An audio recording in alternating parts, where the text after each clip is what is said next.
This is Randall Moore in Polk County Courtroom. And I'll tell you point blank, I have not 1 ounce of remorse for Therese Ann's death. He is on trial for killing Therese Ann Marie Lynch, his ex-wife. Moore killed Lynch after kidnapping and sexually abusing her in November 2011. It all started when Lynch left Moore and filed for a protection order against him. Moore, however, was not one to let go easily. He abducted Lynch and held her hostage. Officer Todd Rowland is the one who shot Moore when he was responding to the apartment's calls. This is Officer Todd Rowland, who shot Moore as he responded to the cries from the apartment. This was moments after Moore shot Officer Rowland. Luckily, Rowland survived the shooting. In a call with 911, Moore disclosed the reason he killed his ex-wife. This was moments after Moore shot Officer Rowland. The police eventually managed to break into the house and take him into custody. In the courtroom, Moore nodded when Judge Joel Novak ruled that he had been found guilty of all charges. The court doesn't allow me to punish you any more than I'm doing now. If I could, I would. The judge gave the victim's family a chance to read their victim impact statement. The subsequent events rank among the most disrespectful ones to ever happen in a court of law. As Lynch's mother stood and gave a heartbreaking message, Moore put in a few words as well. See how he interrupted Lynch's mother's victim impact statement. He hated you. You're a loser. But he wasn't done. He showed no remorse for his crimes when he was allowed to address the court. And I'll tell you point blank, I have not 1 ounce of remorse for Therese Ann's death. He told the victim's family. Moore also attempted to justify his offenses, making a passing apology to the officer he had shot, Todd Rowland. Judge Novak had the final word: heartlessness. The court doesn't allow me to punish you any more than I'm doing now. If I could, I would. Ultimately, Moore received 3 life terms for Lynch's murder and a 25-year sentence for shooting Rowland, the police officer. That is so many years to spend behind bars.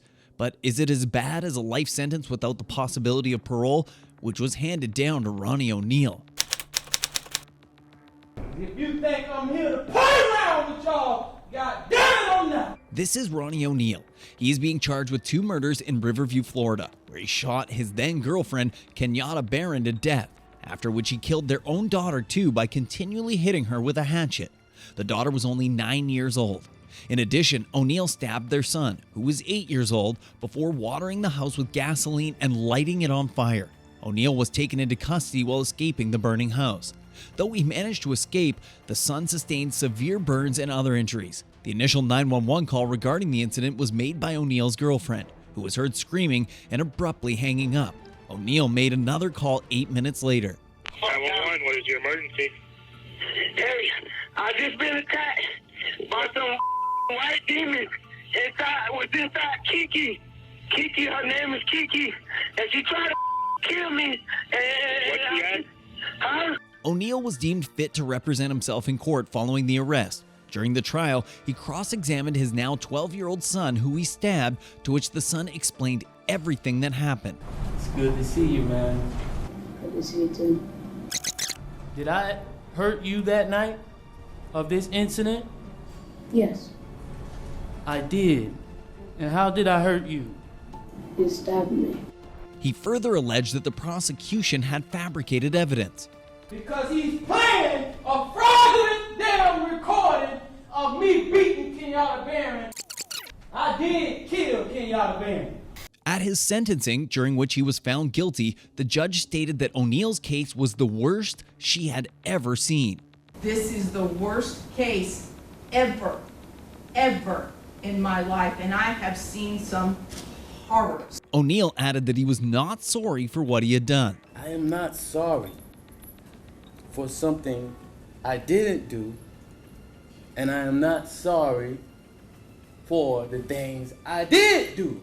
He received 3 life sentences plus 90 years without the possibility of parole. But he isn't the only one on our list to receive a life sentence without the possibility of parole. Next is Camia Gamet. This is Camia Gamet. The 31-year-old is in court accused of killing Marcel Hill, her 38-year-old boyfriend.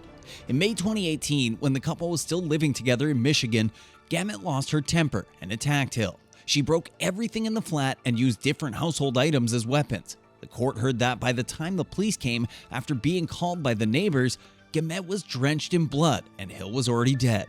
They found a shattered floor light, a bloody frying pan, and a blood-stained knife. According to the prosecution, she had repeatedly stabbed her boyfriend with the knife. We have no choice but to send her where she will also die. See how Camia defended her actions in the courtroom? She maintained throughout the trial that she stabbed her boyfriend out of self-defense, believing him to be an attacker or an intruder. However, considering if this were true, she would have recognized the boyfriend or his voice. Her account of the events fell apart when put under close scrutiny. If Hill had only had 1 or 2 stab wounds, perhaps Gamet's account of what happened could have persuaded the court. But the evidence in court demonstrated that Gamet had repeatedly struck Hill with a frying pan and stabbed him 12 times. You stab, you stab, you stab, you stab, you stab until he was dead. She persisted, though, saying that she was a victim of their lies and that it was all done in self-defense. Here, Gamet continues to tell her story. Basically, at trial, the way I was portrayed, mostly everything was lies. There was a little bit of truth, but mostly I was convicted off of lies. Judge John McBain wasn't happy with her assertions. The court called Hill's family member Diana Banks to read a victim's impact statement. What Gamet did when her victim's godmother testified will give you goosebumps. She rolled her eyes and showed no remorse and even laughed when Hill's aunt finished reading the statement. She even reacted at some point. Judge McBain wasn't quite as kind this time, threatening to tape her mouth if she kept interrupting the woman. You're gonna shut your mouth or I'm gonna have some duct tape put on. Well, he attacked All right, we'll wait here for a moment till we can get her quiet. Gamet was unfazed by the threat. Eventually, the court officials were unable to locate the duct tape, but Aunt Diana managed to complete her statement. However, the judge was already enraged by Gamet's actions. Before giving her sentence, he gave her a piece of his mind on her and the offense she committed. I agree with the family. I hope you die in prison as well. You know, if this was a death penalty state, you'd be getting the chair. In light of Gamet's history of domestic abuse, the court sentenced her to life in prison without the possibility of parole. Things only got uglier afterwards. It goes without saying, adults are not the only ones who commit such heinous crimes. If Camia's actions had you shocked, what 16-year-old Sierra Halseth did at her trial after killing her dad will blow your mind. Sierra Halseth was charged with 9 felony counts, including murder with a deadly weapon, conspiracy to commit murder, and arson. 45-year-old Daniel Halseth was found dead on April 9, 2021 in the garage of his Las Vegas residence, having been stabbed more than 70 times. Additionally, his 16-year-old daughter Sierra was reported missing. Sierra was the daughter of Elizabeth Hegelian, his ex-wife and former U.S. Senator. The police suspected that Daniel's killer had kidnapped her, but 4 days later, they found her in Salt Lake City, Utah, with her boyfriend Aaron Guerrero. When they went through Sierra's phone, they found all the confession they needed, an unsettling video showing Aaron and Sierra laughing about killing someone. Day 3 after. Whoa! Don't put that on the camera.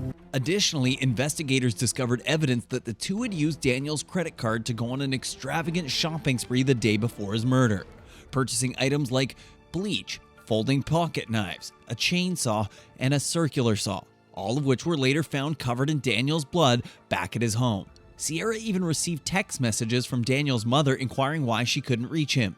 She replied that his phone was broken and that he was taking a shower at another time. Sierra was charged as an adult even though she was only 16, according to Nevada state law. Sierra and Aaron entered guilty pleas to all counts against them in order to escape the death penalty. During the sentence hearing, Sierra displaying no remorse and blamed her father for her conduct by lying in a lengthy letter. My biological father has traumatized me, trauma that I still have to work through every day.